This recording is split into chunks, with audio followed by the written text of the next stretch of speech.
All right, so as you guys know, a couple weeks ago, Trump launched an illegal and offensive attack against a boat off the coast of Venezuela. Now, what we've learned since then is that, number one, it was a little fishing boat. It was a little fishing dinghy with allegedly 11 people on the boat. And number two, the boat had actually turned around. I guess it heard the drones in the sky or whatever, and it was like, this is not safe, let's turn around.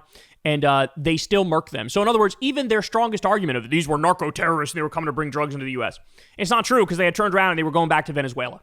But also, even if they did have drugs, the death penalty is not fucking immediate incineration if you have some blow on board that's not even enough to take care of a fucking bachelor party, okay?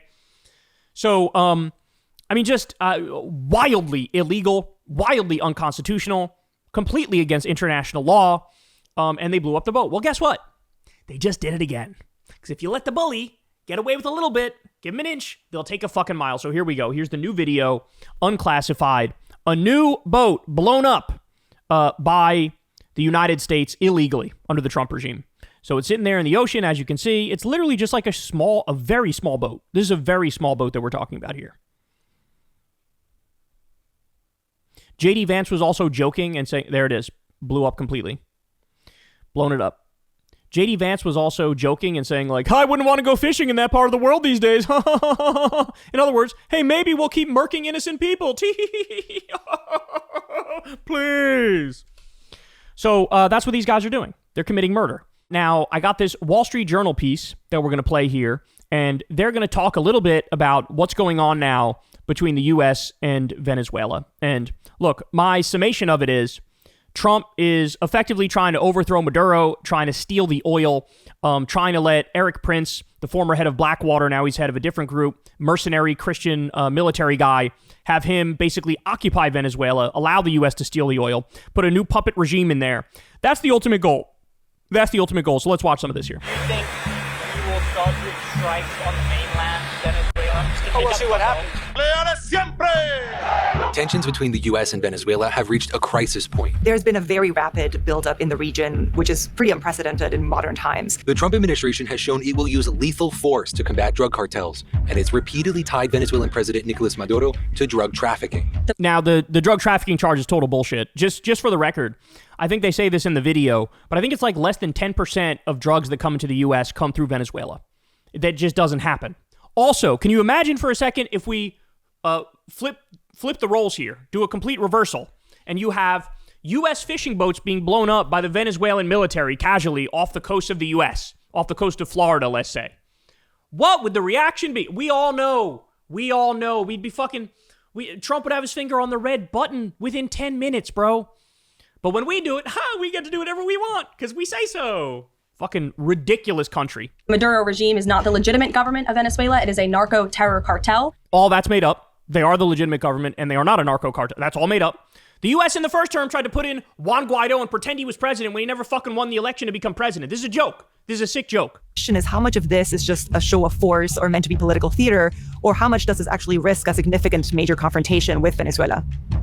On Inauguration Day, President Trump signed an executive order paving the way to label drug cartels as foreign terrorist organizations. 10 groups in total now have been designated, allowing the U.S. government to seize their assets, blacklist anyone who does business with them, and, in the eyes of the administration, use force against them. So understand, this is melding together the war on terrorism and the war on drugs. It's making them one and the same now. So that, hey, just like we said we have the right to go after anybody who we deem a terrorist anywhere around the world, now we're going to say we have the right to go after anybody who we deem involved in the drug trade anywhere around the world. It's a way to further erode human rights and civil liberties and allow the U.S. to be as violent as it wants for whatever reason or non-reason. In the past, that meant Coast Guard arrests, but today it means the full might of the U.S. military. He's able to use the whole playbook from the post-9/11 wars, for example, to target them as imminent threats to the homeland, which is what Secretary of State Marco Rubio and Defense Secretary Pete Hegseth have said is basically why it's legal for them to be targeting whoever they want in the hemisphere with military lethal strikes. It doesn't work. Interdiction doesn't work. What will stop them is when you blow them up, when you get rid of them. The DEA reported in July that the vast majority of cocaine seized by the U.S. comes from Colombia. The UN says nearly 75% of it is smuggled through routes in the Pacific, with less than 10% moving through the Eastern Caribbean, including Venezuela. But the White House is quick to tie Maduro to the drug trade. I don't care what the UN says. The UN doesn't know what they're talking about. Maduro is indicted by a grand jury in the Southern District of New York. In August, the Justice Department doubled the reward for information leading to his arrest to $50 million, twice what was offered for Osama bin Laden. They're making him the face of the very drug cartels that they are now targeting as terrorists, which even though they're not intending, as far as we know, to go after the Maduro regime, what that means is that, anything that they do to go after drug traffickers can be transferred onto the Venezuelan government itself.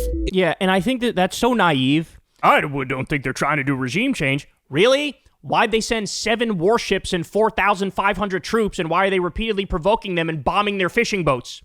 And by the way, we discussed on a previous show, the Venezuelan government is coming out and officially saying, I'm just warning you now, it looks like the U.S. is plotting a false flag to blame us to then do a full invasion. That's what they're saying.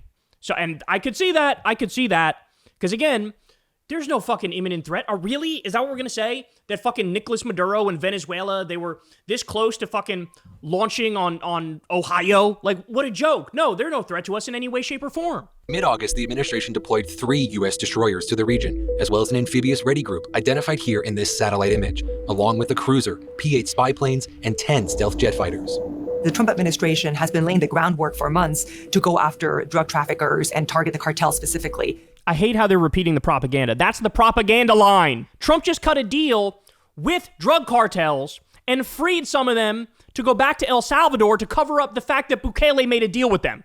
He doesn't care about going after the drug cart. What a fucking joke. No, this is about regime change. So far, every indication is that that's what they're doing. At the same time, this is obviously ratcheting up pressure on Maduro. Es una amenaza extravagante, injustificable, inmoral y absolutamente criminal. In response, Maduro accused the U.S. of preparing to invade and try to topple his government, rallying Venezuelans behind him and even calling up militia members to defend the patria, or fatherland. All of this is really kind of feeding into Maduro's narrative and allowing him to get his nationalistic message out. But all of this is making it seem like Maduro is right about the U.S. because he's right about the U.S. Yeah, that's right. Correct. Tensions escalated sharply when the administration unleashed American firepower for the first time. They released a video of a U.S. strike on what they said was a fast boat trafficking drugs from Venezuela, killing all 11 people on board. No evidence at all there were drugs. Again, the fact is this video is giving way too much credence to the bullshit cover claims of the Trump regime. There's more where that came from. 2 weeks later, another strike killed 3 people aboard a vessel in international waters. The administration claimed they were also smuggling illegal narcotics from Venezuela without providing evidence. Yeah, exactly. Why is nobody talking about this? Like, I swear to God, we've done more segments on it than fucking CNN has done, MSNBC has done, Fox News, any of them. I'm a fucking asshole YouTuber with a loud mouth. I shouldn't be the one that has to report on fucking war and peace. Again, your government is the same guy who said when he ran in 2016, the Iraq war was stupid. We're doing stupid wars for oil. We shouldn't do that. Now, war for oil. That's what he's doing. But it's in our backyard, so it's different. This is how they fucking rationalize it. And then they lie and say, no, it's about the drugs. Please, spare me. Officials have said that they intend to keep striking boats like this, and this is only the beginning of a bigger front that they're opening against the drug cartels. Imagine announcing we're just going to keep doing war crimes. Imagine that.